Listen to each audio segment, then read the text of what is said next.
2025వ సంవత్సరానికి స్వాగతం పలుకుతూ అలాగనే జనవరి మాసంలో మీనరాశి వారికి ఎలా ఉండబోతుందో ఈ వీడియోలో సవివరంగా సంపూర్ణంగా తెలుసుకుందాం. మీనరాశిలో ఏ నక్షత్రాలు వస్తాయి అనగా పూర్వాభాద్ర నక్షత్రంలోని చివరి పదం 4వ పాదము, ఉత్తరాభాద్ర నక్షత్రంలో 4 పాదాలు, రేవతి నక్షత్రంలో 4 పాదాలు కలిపితే మీనరాశి అవ్వడం జరుగుతుంది. చాలామందికి పుట్టినటువంటి కాల సమయంలో డేటా బర్త్లు లేనటువంటి కారణం వలన పేరు యొక్క మొదటి అక్షరాన్ని అనుసరిస్తూ ఆ రాశిని తెలుసుకొని ప్రయత్నం చేద్దాం. ది, దుమ్, షం, జా, ధ, దే, దో, చా, చి అక్షరాల వారందరూ కూడా మీనరాశి జాతకులే. మీనరాశి యొక్క అధిపతి దేవగురు బృహస్పతి. వీరికి ఒకవైపు ఏళ్లనాటి శని ప్రారబ్ధ సంచార స్థితిలో ఉన్నప్పుడు వచ్చినటువంటి 25 అందులో జనవరి అవడం వలన వృత్తులలో, ఉద్యోగాల్లో, వ్యాపారాల్లో, సాఫ్ట్వేర్ రంగంలో, హార్డ్వేర్ రంగంలో వీరికి మంచి కాలము ఆసన్నమవుతుందని చెప్పి కూడా గుర్తుపెట్టుకోవాలి. తృతీయంలో గురువు ఉండడం వలన తల్లిదండ్రుల మాట, గురువుల మాట, మీ క్షేమాన్ని ఎవరైతే కోరుకుంటారో లేకుంటే మీరు ఎవరి క్షేమాన్ని కోరుకుంటారో వారి సలహా సూచన అవసరం అని చెప్పి కూడా గుర్తుపెట్టుకోవాలి.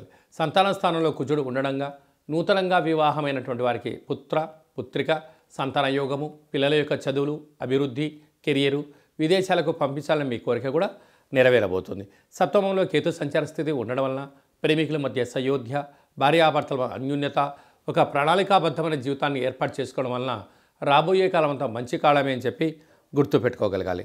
అలాగనే రాజ్యస్థానంలో బుధాదిత్య రాజయోగం ఉండడం వలన ప్రభుత్వ ఉద్యోగ ప్రయత్నం చేసేవారికి మంచి కాలము, ప్రమోషన్సు, ట్రాన్స్ఫర్లు, ప్రైవేటు అధికారులతో ఉండబడే భాగస్వామ్య వ్యాపారాలు, పెట్టుబడులు ఆకర్షణీయంగా మీ జీవితం కాబోతుందని చెప్పి కూడా గుర్తుపెట్టుకోవాలి.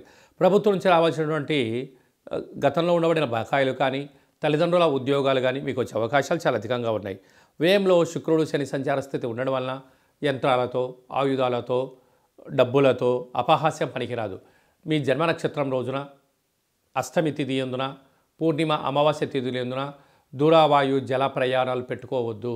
ఇదిగో వాహన ప్రమాదాలు, అనవసర ఖర్చులు పొంచి ఉన్నాయి. తస్మాత్ జాగ్రత్త.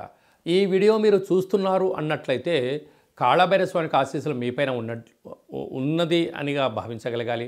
అలాగనే కాళభైరస్వామి స్మరణ, ధ్యానము, దీపము, ముడుపు కట్టే సమయం ఆసన్నమైందని చెప్పి గుర్తుపెట్టుకోగలాలి.